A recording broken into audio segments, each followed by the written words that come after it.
경기도 내 교회 20곳 집회 제한 명령 발령. 대부분 교회는 자율 점검 전환. 지난 3월 29일 도내 1655개 교회를 전수조사한 결과 41개 교회를 제외한 99.6%의 교회가 방역 수칙을 준수하며 방역당국에 적극 협조하였습니다. 위반 교회 중에서도 21개 교회는 고의성 없는 일시적 행위로 판단되었습니다. 코로나19 확산 방지를 위한 도의 조치에 적극 협조해준 경기도 내 교회 지도자들과 성도 여러분께 감사드립니다. 예방수칙 위반이 극히 적어 이번 주부터 교회에 대한 전수조사를 중단하고 교회의 자율점검에 맡기되 일부에 대해 랜덤식 수시 점검만 하기로 하였습니다. 지난 3월 17일 밀접 집회 제한 명령을 받은 137개 교회 모두 행정명령을 준수하여 제한 명령 연장 없이 마무리됐습니다. 다만 41개 위반 교회 중 고의적이지 않고 위반이 경미하며 재발 방지를 약속한 21개 교회를 제외하고 고의로 예방수칙을 위반하고 공무원의 점검 활동을 막아 공무를 방해한 20개 교회에는 기존 예방수칙에 공무원의 현장 조사를 방해하지 말 것이라는 제한 내용을 추가하여 4월 12일까지 집회 제한 행정명령을 발령했습니다. 이들 교회는 공무원의 집회 현황 조사, 협조, 증상 유무 확인, 마스크 착용, 손소독제 비치 활용, 2m 이상 간격 유지, 시설 소독, 식사 제공 금지, 참석자 명단 작성, 유증상자 즉시, 퇴장 등 9가지 수칙을 준수하는 조건으로만 집회가 가능하고 이를 어길 경우 감염병 예방법에 따라 집회 금지, 고발 조치, 확진 발생 시 방역비 구상 청구 조치가 수반되며 특히 공무원의 현장 조사 방해 시 공무집행 방해죄로 법적 조치될 수 있음을 통보하였습니다. 신천지 측이 여전히 방역 조치에 성실하게 따르지 않고 있다는 판단에 따라 도내 427개 신천지 시설에 대한 시설 폐쇄와 집회 금지 명령은 계속 유지합니다. 일부 종교단체에서 경기도의 조치를 두고 예배 금지로 종교 탄압을 했다며 정당한 도정을 음해하고 있습니다. 분명히 말하지만 경기도는 예배를 금지한 것이 아니라 집합 예배를 하되 모두의 안전을 위해 국민으로서 지켜야 할 수칙의 준수를 법에 따라 요구한 것뿐입니다. 정교 분리 원칙과 종교의 자유를 보장하는 헌법에 따라 종교의 정치관여나 정치의 종교관여는 금지되고 정치의 종교 지배가 허용되지 않는 것처럼 종교의 정치 지배나 종교에 대한 특혜도 허용되지 않습니다. 신앙의 자유는 절대적으로 보호되지만 종교 활동의 자유는 국가안전보장 공공복리를 위해 제한할 수 있고 이에 따라 감염병 예방법은 감염 예방을 위해 시도지사에게 종교 집회를 제한 또는 금지할 의무를 부과했습니다. 종교단체라 하여 법과 행정의 통제를 벗어나 특별 취급을 하며 국민의 안전을 위협하는 것은 정교분리 원칙에 어긋나고 종교의 자유를 넘어서는 특혜입니다. 모두의 안전을 위해 질서 유지를 책임지는 공무원의 정당한 공무행위를 고의로 방해하는 것은 종교의 자유가 아니라 불법 행위입니다. 다시 한번 대한민국의 영적 지도자로서의 책임을 다해주신 교계 지도자와 성도님들께 감사드립니다. 다음은 친환경 농가 돕는 착한 소비 관련 뉴스입니다. 경기도가 코로나19로 학교 급식이 중단되면서 어려움을 겪고 있는 친환경급 식용 농산물 재배 농가를 위한 네 번째 친환경 꾸러미 특별 판촉 행사를 진행한다. 기간은 2일부터 3일까지 이틀간이며 서수원 의왕강 고속화도로 의왕휴게소에서 드라이브스루 방식으로 진행한다. 이번 행사에서는 총 3개 품목을 판매한다. 시금치, 얼갈이, 대파 등 10개 상품을 담은 친환경 농산물 꾸러미 4kg 한 상자를 2만원, 경김 20kg을 27,000원, 잡곡 세트 총 2.5kg을 1만원에 판매한다. 모두 시중 대비 30% 이상 저렴한 가격이며 품목 단위를 100개씩 이틀에 걸쳐 총 600개를 한정 판매한다.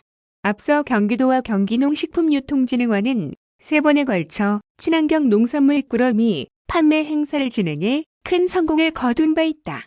첫 번째 친환경 딸기 판매 행사 때는 준비된 물량 9.4톤을 전부 판매해 당시 수확 처림에도 급식 지연으로 판매에 어려움을 겪었던 도내 친환경 딸기 농가에 큰 도움이 됐다.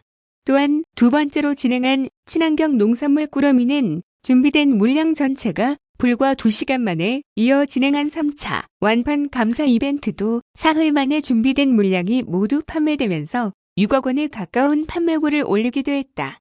이재명 경기도지사는 개인 SNS를 통해 행사 때마다 피해농가 돕기를 위한 착한 소비 동참을 적극적으로 알리고 있으며 3월 24일에는 경기도 친환경 농산물 유통센터를 방문해 유통센터 근로자들을 격려하며 특별 판촉 활동을 도왔다. 경기도 김충범 농정해양국장은 의왕 휴게소는 하루 평균 1만여 이상이 이용하는 곳으로 수도권의 많은 사람들이 우수한 경기도 학교 급식 농산물을 구매할 수 있는 기회를 제공하기 위해 이번 행사를 개최했다며 코로나19로 어려움 겪는 도내 농가를 위해 많은 분들의 관심과 참여를 부탁한다고 말했다. 다음은 동방항공 한국인 집단해고 관련 뉴스입니다. 최근 중국 동방항공으로부터 집단 부당해고를 당한 한국 승무원들의 관익구제에 나선 경기도가 해당 사안을 국제노동기구에 진정해 줄 것을 고용노동부에 건의하기로 했다. 이번 조치는 이재명 경기도지사가 지난달 20일 열린 해직 승무원 간담회에서 이번 사건은 대한민국의 자존심이 걸린 문제라며 경기도가 나서 지방정부 차원에서 가능한 모든 방법을 찾겠다고 약속한 데 따른 것이다. 당시 승무원들은 이 지사에게 소송 업무 지원, 임시 사무공간 제공, 국제기구를 통한 문제 제기 등에 대해 경기도 차원에서 도와줄 것을 건의했다.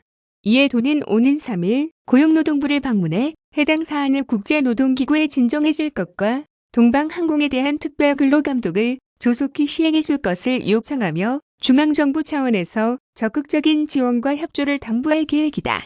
특히 한행마이에로 협약상 지방자치단체가 아닌 중앙정부나 전국 단위 노동자단체만이 진정할 수 있는 권한을 갖고 있고 특별 근로감독 역시 근로기준법상 고용노동부를 통해서만 가능하기 때문에 중앙정부의 역할이 무엇보다 중요하다. 또한 해고 승무원 당사자들의 접근성과 의사를 반영해 서울권의 회의 등을 할 수 있는 사무공간을 마련하기로 했다. 아울러도 해당 부서들과의 협업을 통해 현재 승무원대책위원회에서 진행 중인 법적 대응 절차와 관련한 통번역 업무와 기업 재무 분석 등에 필요한 전문 인력을 지원할 예정이다. 앞서 도는 해직 승무원 73명 중 경기도민 19명이 포함된 것으로 확인됨에 따라 이번 부당해고를 엄중하게 인식, 이들의 권리 구제를 위해 다양한 대응 수단을 동원해 해결 방안을 모색해왔다. 우선 지난달 12일 외교부를 통해 주중한국 대사관, 주상하이 총영사관의 사실조사 의뢰를 요청했으며 16일에는 도지사 명의의 서한문을 동방항공 측에 보내 한국인 승무원에 대한 차별 의혹 규명과 부당해고에 따른 원직복직을 촉구하기도 했다. 최기남 노동권익과장은 경기도는 도민들의 노동권익 보호를 위해 언제든지 나설 준비가 돼 있다면서 앞으로도 중앙부처, 외교라인, 민사소송 제기 지원 등 다양한 대응 수단을 동원해 권리 구제를 적극 도울 것이라고 밝혔다. 동방항공 해직 승무원들은 2018년 3월 계약직으로 입사한 이래 약 2년간 근무해왔으나 최근 코로나19 확산 이후 한중 노선 운영 곤란에 따른 경영 악화 등의 사유로 정규직 전환을 앞두고 지난 11일 기간 만료를 통보받았다. 이들은 그간 사측이 계약 갱신에 대한 기대치를 여러 경로로 주지해온 만큼 여행객 감소와 경영 악화를 이유로 사전 동의 없는 집단해고는 부당한 조치라며 중국 동방항공 14기 대책위원회를 꾸려 법적 대응에 나선 상태다. 다음은 상속재산 은닉행위 집중조사 관련 뉴스입니다. 경기도는 재산을 상속받으면서 협의분 할의전 등 은닉행위와 체납처분 면탈 및 체납처분 등 납세 관련 범칙 사건 조사를 실시한다고 2일 밝혔다. 특히 도는 도세 1,000만 원 이상 체납자 총 2,300명에 대한 전수조사를 할 예정이다. 도는 전수조사에서 부동산 상속 시 협의 분할로 다른 공동상속인에게 이전하는 경우를 집중조사한다. 협의 분할 상속은 상속받을 재산이 있음에도 체납처분 면탈이나 회피를 목적으로 하는 경우가 많다. 도는 조사 과정에서 체납자가 체납처분을 면하라는 의도로 재산을 음닉, 탈루, 거짓 계약에 해당하는지 여부를 파악하고 체납이 있어 상속 등기를 회피하는 체납자에 대해서는 해당 시군에 통보해 대위 등기, 채권자 취소권에 의한 사회 및 취소 소송, 공매 진행도 병행할 계획이다. 아울러 고액 체납자에 대해 체납 처분 면탈, 형사고발뿐 아니라 사회행위 취소 소송으로 체납자의 체납재산을 원상 회복해 체납액도 징수해 나갈 방침이다. 이한 경기도 조세정의 과장은 고의적으로 재산을 은닉한 체납자와 이에 협조한 자는 지방세기본법에 따라 형사고발하는 등 엄정 대응할 것이라며 조세정의를 훼손하는 고액 체납자에 대해서는 법과 원칙에 따라 조세 행정을 엄정히 집행함으로써 공정한 세법 질서를 확립하고 세금을 성실하게 납부하는 납세자가 존경받는 사회를 만들 수 있도록 더욱 힘쓰겠다고 말했다.